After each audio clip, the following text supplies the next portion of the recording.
The whole church throughout the world is going to be celebrating the Year for Consecrated Life. So what's that about? Well, the Holy Father, Pope Francis himself, of course, is a Jesuit. He's a member of a religious order. He has lived out a consecrated life. Consecrated means given entirely to God. Now, members of communities of religious life make vows of poverty, chastity, and obedience. And this is part of their way of responding to the call to baptism, which all of us have when we are baptized. But it's a unique way of living out one's life within a community of persons who have a unique calling, a charism, we say, a gift from God. In turn, they give their lives as a gift to the church and to the world. So we talk about the Jesuits, for example, as being especially suited to teach. That's their charism.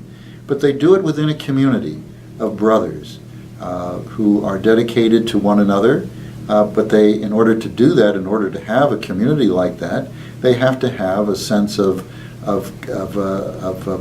being bound together. So the vows that they take to one another are vows of poverty, so they don't own their own property but share it.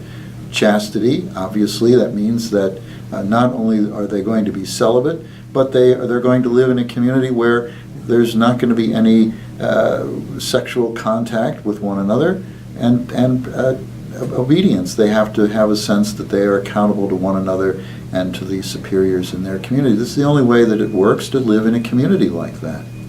And as a result of this way of giving themselves to God and giving themselves to the church and giving themselves to the world, they are a great blessing to so many people.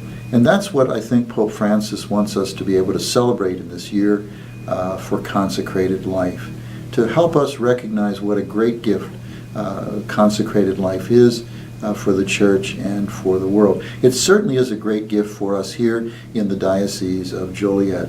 We have many different religious orders, religious communities that serve here in the diocese, and we want to give thanks for all the different ways in which they serve here, men and women. Some are serving in our parishes, some are serving in cloistered communities where prayer is their basic gift to the church, and some are serving in universities and hospitals and other apostolates. So we're thankful for all of that.